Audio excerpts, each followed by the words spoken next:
Hi as friends, మా ఫ్రెండ్కి forest beat officer, assistant beat officer, forest selection ఆఫీసర్కి ఏదైనా మంచి బుక్స్ ఉంటే తీసుకుందామని చెప్పి బుక్ షాప్కి వెళ్ళాం. అక్కడికి వెళ్ళిన తర్వాత మనకి ఆ బుక్ షాప్ దగ్గర అవైలబుల్గా ఉండేది విజేత కాంపిటీషన్ ఉండేది బుక్స్ అయితే మనకి ఇవ్వడం జరిగింది. జనరల్ స్టడీస్, అదేవిధంగా మెంటల్ ఎబిలిటీ ఫస్ట్ పేపర్ ఇవ్వడం జరిగింది పార్ట్ ఏ, అదేవిధంగా పార్ట్ బి కూడా వాళ్ళు ఇవ్వడం జరిగింది. నేను బుక్ అంతా చూసిన తర్వాత పర్వాలేదు, కొద్ది వరకు సిలబస్ అయితే ఇందులో చాలా వరకు మనకు కవర్ అవుతుంది. అయితే డీటెయిల్గా చదవాలైతే మాత్రం ఈ బుక్స్ అయితే వర్కౌట్ కాకపోవచ్చు. కానీ ఫ్రెష్గా ఎవరైనా సరే ఎక్కువ బుక్కులు తీసుకుంటే చదవాలంటే కష్టం అనుకున్న వాళ్ళు ఈ రెండు బుక్స్ తీసుకుంటే ప్రిపేర్ అయినట్లయితే మీకు సిలబస్ అంతా కవర్ చేసినట్టు ఉంటుంది. కాకపోతే దీని నుంచి ఎగ్జామ్స్లో క్వశ్చన్స్ వస్తాయా రావా అనేది అయితే మాత్రం చెప్పలేము.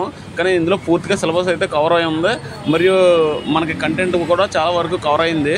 సో ఇంకా డెప్త్కి కవర్ అవ్వాలైతే మాత్రం ఈ బుక్స్ వర్కౌట్ కాకపోవచ్చు. కాకపోతే ఒకసారైనా సరే సిలబస్ రివిజన్ చేయాలి అన్ని వాళ్ళకి ఈ బుక్స్ తీసుకున్నట్లయితే కొద్దిగా యూజ్ అవుతుంది అనమాట. మా ఫ్రెండ్ కూడా ఈ బుక్స్ అవి మేజర్గా ఒక జాబ్ చేసి వేరే జాబ్కి ప్రిపేర్ అయిన వాళ్ళు ఈ బుక్స్ తీసుకుంటే వాళ్ళకున్న టైంలోనే సిలబస్ కవర్ చేయడానికి ఈ బుక్స్ అయితే కరెక్ట్గా సరిపోతుంది. సో ఇటువంటి బుక్స్ తీసుకుంటే ఆ జాబ్ ప్రిపేర్ అయిన వాళ్ళు ఈ బుక్స్ తీసుకుంటే